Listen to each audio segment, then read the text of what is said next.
up in Grand Rapids, Jerry's close-knit family included 3 younger brothers. He became an avid Eagle Scout and captain of his high school football team. He went to the University of Michigan, earning a degree in economics and most valuable player honors in football. Despite pro football offers from the Green Bay Packers and Detroit Lions, Ford chose to attend law school at Yale University.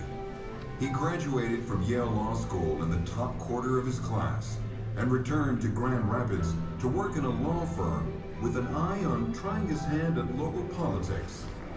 But when World War II erupted, Ford joined the U.S. Navy in 1942.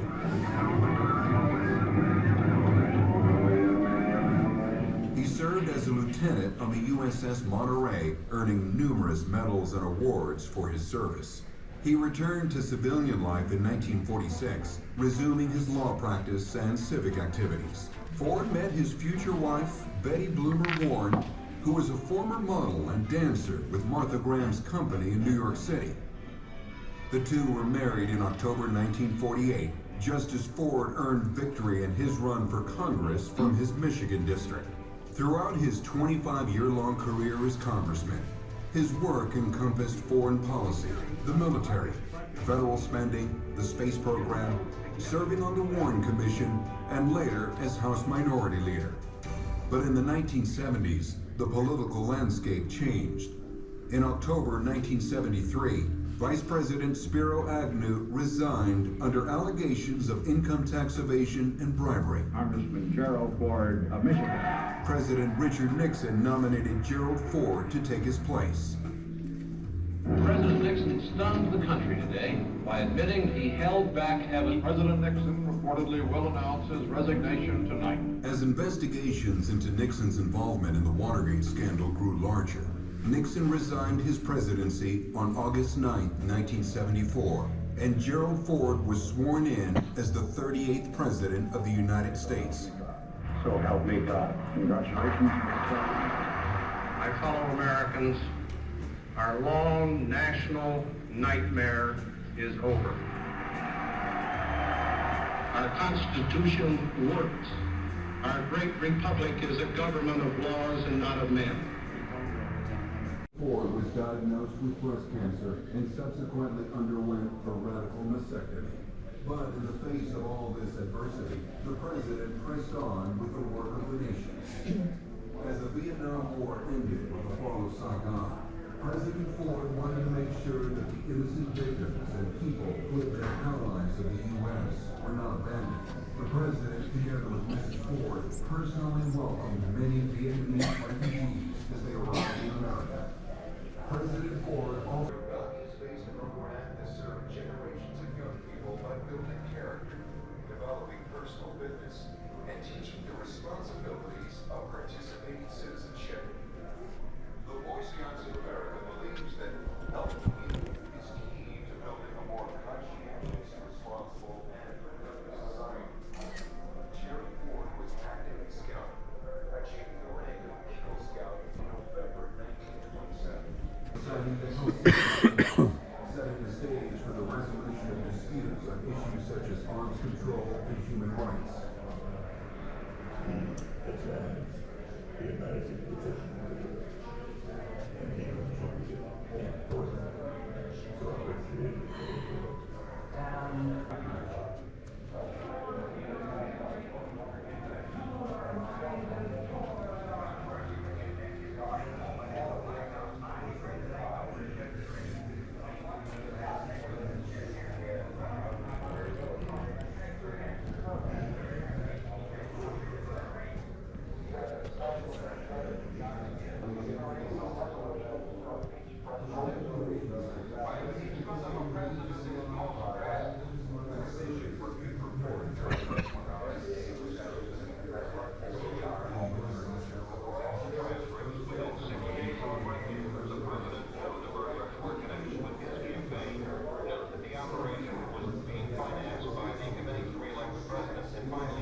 In the 895 days of his presidency, Gerald Ford provided America with integrity at the helm. He governed from a foundation of core values exhibiting honesty, courage, and determination. And in service to America, he led by example, putting the national interest ahead of his own, leaving a lifetime of dedication to our country as a humble example, deserving of recognition and honor as one of America's finest patriots.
Congratulate everybody connected with the flight, and particularly the 5 of you who are setting this outstanding example of what we have to do in the future to make it a better world. And may I say, signing off, here's to a song like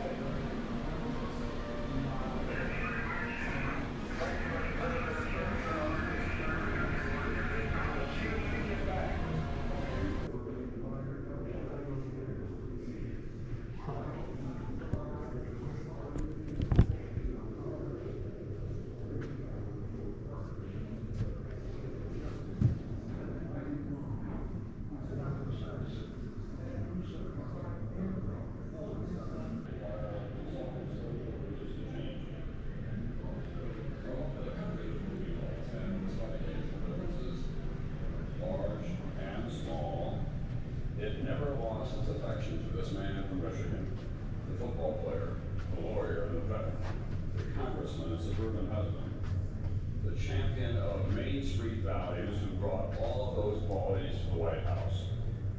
Once there, he stayed true to form, never believing that he was suddenly wiser and infallible because he drank his morning coffee from a cup with a presidential seal.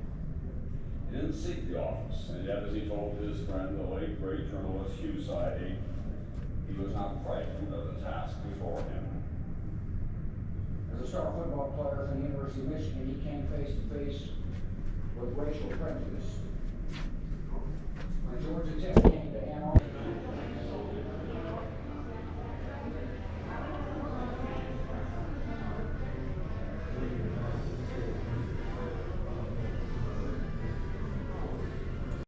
principles that seem all too lost today. Those principles include the fact that we can disagree without demonizing one another. That every opponent is not a moral enemy. That, as Thomas Jefferson and Abraham Lincoln knew, the art of politics was the art of compromise. And that civility is